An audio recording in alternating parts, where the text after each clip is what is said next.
Bonjour, alors aujourd'hui on vous parle du système nerveux et aussi de comment le système nerveux est alimenté et à quoi il sert. Euh, donc on va aller dans les grandes lignes parce qu'on pourrait s'attarder longtemps là-dessus. Donc d'abord, le système nerveux, on parle du système nerveux central et du système nerveux périphérique. Alors dans le système nerveux central, on a tout ce qui est cerveau, tronc cérébral et moelle épinière. Donc ça, c'est central. Périphérique, ça veut dire c'est tous les nerfs qui sortent, donc les 12 paires de nerfs crâniens, plus tous les nerfs qui sortent à chaque niveau vertébral. Souvent, un nerf va être composé de 3 racines nerveuses de niveau vertébral. Et ça, c'est un système de protection. Donc, ça veut dire que s'il y a une racine nerveuse qui est endommagée, on a quand même 2 autres racines nerveuses qui vont faire le nerf. Donc, quand on parle de nerf, on parle d'innervation. Donc, c'est ça qui amène l'activité électrique, donc l'influx nerveux dans nos muscles, la sensation aussi, la sensation de chaud, froid, de pression et la sensation de douleur. Donc, ça nous renvoie un feedback et ça nous sert aussi.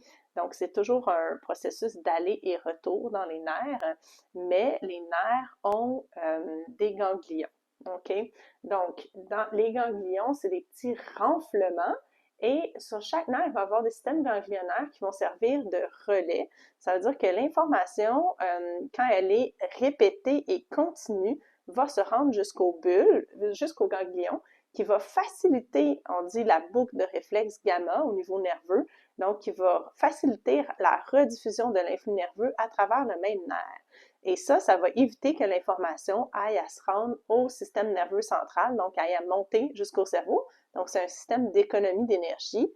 Et il y a toujours un bon et un mauvais côté dans ces systèmes-là. Donc, le bon côté, c'est que économie d'énergie. Le mauvais côté, c'est que même quand la commande est plus actuelle, genre, il y a eu un déplacement vertébral, le nerf était en danger, alors là, il y a un influx nerveux qui part dans la racine nerveuse qui dit « OK, contracte tous les muscles autour ici, on veut plus bouger parce qu'il y a un risque de dommage au niveau du nerf. » Mais même si la vertèbre est replacée, le nerf peut continuer à décharger, donc la contraction musculaire peut rester là. D'où l'importance de s'occuper aussi d'inhiber ou de remettre à zéro les ganglions. Puis il y a des systèmes ou des endroits où est-ce que les ganglions sont plus puissants. Et là, on parle, où est-ce qu'il y a un amas de ganglions d'abord, hein? Donc, on parle de plexus nerveux. Donc, ça va être le cas du plexus cardio-pulmonaire, par exemple, où est-ce que là, les réflexes au niveau contraction musculaire vont être, et décharge de douleur vont être très forts parce que c'est des organes vitaux.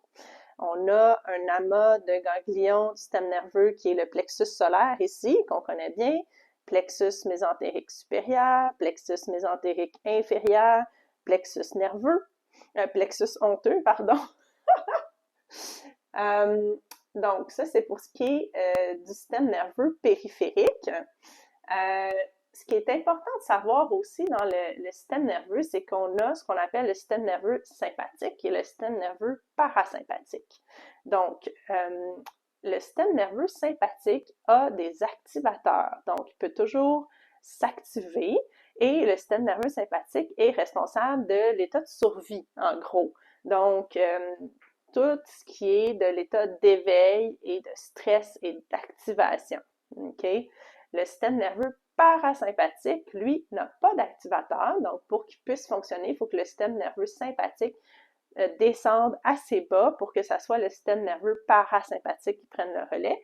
Et le système nerveux parasympathique est plus responsable, lui, de la régulation, la régénération, la digestion. OK?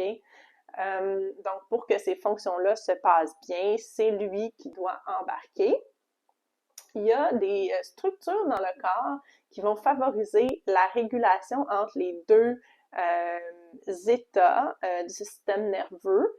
Donc, entre autres, c'est le cas du pont cérébral, donc entre les deux hémisphères. on a un autre pont au niveau du tronc cérébral, on va y revenir tout à l'heure. Donc, ce qui assure la continuité entre les deux hémisphères cérébraux, donc de travailler la connexion interhémisphérique, va aider à l'autorégulation au niveau du système nerveux sympathique et parasympathique. Maintenant, si on parle du système nerveux central, donc on a le tronc cérébral qui est composé du mésencéphale qui est plus à l'intérieur du cerveau, du bulbe rachidien et du pont. Et le pont va être en continuité directe avec la moelle épinière, okay? Donc à l'intérieur qui est bien protégé par toutes les vertèbres. Après ça, on va avoir aussi donc le cervelet, qui est la partie basse du cerveau, est divisé en deux hémisphères. Et cervelet et tronc cérébral, c'est ce qu'on appelle le cerveau reptilien, responsable des mécanismes de survie. OK? Donc, quand on est dans les mécanismes de survie, c'est pas là qu'on réfléchit le mieux parce qu'on n'a pas beaucoup accès à la vascularisation, hein, donc l'alimentation du système nerveux est beaucoup concentrée dans tous les réflexes, OK? Et tous les mécanismes déjà appris pour assurer notre survie aussi. Et c'est pas là qu'on va se permettre de réfléchir beaucoup à est-ce que c'est la meilleure décision. Donc, quand notre système, c'est le système nerveux reptilien, OK, est engagé, c'est le moment où est-ce que on est très efficace pour survivre, mais pas très efficace pour prendre les décisions les plus judicieuses. Donc, idéalement, on devrait attendre que notre système d'activation ou notre système d'hypervigilance se soit calmé pour prendre des bonnes décisions. Et c'est évidemment les hémisphères cérébraux hein, qui sont un peu plus, qui ont des modes de pensée plus structurés, on va dire ça comme ça, ils n'ont pas de l'ordre du réflexe. Donc, la partie supérieure du système nerveux central. Maintenant, l'autre chose qui est importante de mentionner, c'est qu'il y a des nerfs, il y a 12 paires de nerfs crâniens qui vont partir à l'intérieur du crâne et qui vont être responsables principalement de tout ce qui est la sphère ORL, donc vision, odorat, déglutition, mastication, salivation, oui, et toute la mobilité aussi de la langue, des muscles du cou. Et il va y avoir aussi, parmi les nerfs crâniens, on a le fameux nerf vague, qui est le 10e nerf crânien, qui lui va descendre et avoir un point relais dans tous les plexus nerveux qu'on a mentionnés tout à l'heure. Et il y a une grande fonction, le nerf vague, au niveau de l'autorégulation aussi du système nerveux sympathique et parasympathique.